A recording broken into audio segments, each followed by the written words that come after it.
یا الہی بخش دے سید کو روز حشر تو. روٹی گر جاتی ہے تو چومتے ہیں، تو کبھی کبھی کوئی وہابی خیالات کا شخص پوچھنے لگتا ہے سوال ان کا کہ روٹی گرنے کے بعد چومتے ہیں تو کس حدیث میں یہ چیز لکھی ہے کہ روٹی کو چومنے چاہیے. اصل میں کیا ہے کہ لوگوں کی ابھی اس معاملے میں زیادہ جہالت بڑھ گئی ہے اور وہ اپنے آپ کو قابل سمجھتے ہیں کہ ہر چیز کو جو بندہ دنیاوی اپنے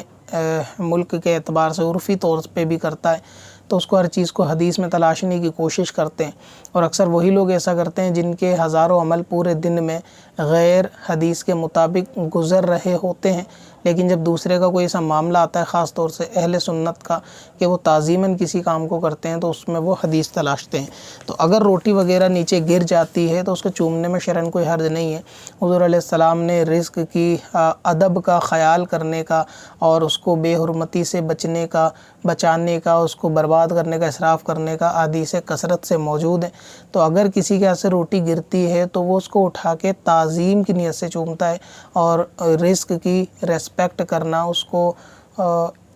برباد کرنے سے بچانا، اس کے بارے میں حدیثیں موجود ہیں. روزی کو برباد کرنے نہیں دینا چاہیے، اس کے تعلق سے بھی جو ہے وہ مضمون حدیث کے اندر ملتے ہیں. اور لہٰذا اگر کوئی شخص روٹی کو اٹھا کے چومتا ہے تو ضروری نہیں کہ حدیث میں وہ چومنا موجود ہو، کیونکہ حدیث میں اگر قاعدہ موجود ہوتا ہے تو اس کی بنیاد پر اور سارے یعنی مسائل جو ہے نکالے جا سکتے ہیں.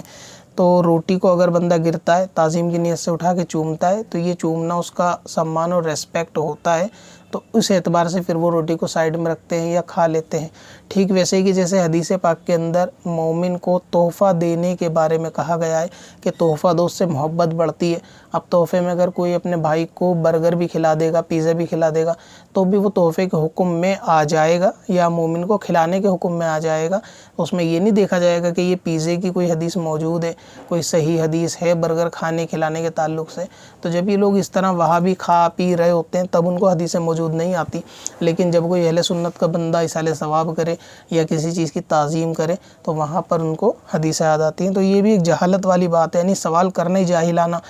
بندے کی سوچ اور جاہلانہ سوال ہے کہ حدیث میں کہاں لکھا ہے. تو جس چیز کو چوما جاتا ہے وہ تعظیم کی نیت سے چوما جاتا ہے، اور تعظیم کی نیت سے چومنے کے بارے میں حدیثیں موجود ہیں، اگرچہ روٹی پہ نہیں ہے لیکن یہ یا پھر ہو سکتا ہے کہ روٹی پہ میرے علم میں نہ ہو لیکن ہوں، جیسے کہ ہاتھ پیر چومنے کے تعلق سے ہوتا ہے، برکت والی چیزیں چومنے کے تعلق سے ہوتا ہے، تو وہاں چومنا بھی اس کو سمان دینا، ریسپیکٹ دینا مراد ہے. تو جب دست بوسی کی اور قدم بوسی کی حدیثیں موجود ہے تو وہاں قدم بوسی سے مراد بھی اس کو ریسپیکٹ دینا ہوتا ہے. تو ٹھیک ویسے ہی اگر بندہ کے ہاتھ سے کوئی کتاب گر جاتی ہے، دینی کتاب، تو اسے اٹھا کے بھی چومتا ہے. روٹی گر جاتی ہے تو رزق بھی اٹھا کے چومتا ہے، اور مطلب ایک اپنے اندر غم زدہ بھی ہوتا ہے اور شرمندگی کہ اس کے ہاتھ سے روٹی گری، تو اس کو تھوڑا اس چیز سے کہ اس کو گناہ نہ ملے، بندہ گھبراہٹ میں اسے اٹھا کے تعظیم کی نیت سے چوم کر ایک یہ میسج دے رہا ہوتا ہے کہ میں اس کے ریسپیکٹ کرتا ہوں، جو میں نے یا میرے ہاتھ سے یہ چیز گری ہے وہ جان بوجھ کر نہیں ہے، میں اس کا سمان کرنے والا ہوں، تو اس لیے وہ روٹی اٹھا کے چومتا ہے. اور اس کو گرنے پر آپ نے دیکھا ہوگا افسوس بھی ہوتا ہے، اگر کوئی ایسی چیز ہاتھ سے گرتی ہے تو بندہ تھوڑا جھیپ سا جاتا ہے کہ اچانک سے اس کو ایک اندرونی طور سے چھوٹے لیول پہ ایک صدمہ سا لگتا ہے. اگر روٹی یا کوئی دینی کتاب گرتی ہے تو وہ اسے فوراً اٹھا کے چومتا ہے. تو یہ بتانا چاہتا ہے کہ یہ ایک فعل جو ہے گرنے والا یہ اتفاق ہے، جان بوجھ کے نہیں ہے، اور اصل یہ ہے کہ میں اس کی تعظیم کرتا ہوں، ریسپیکٹ کرتا ہوں. اس جو ہے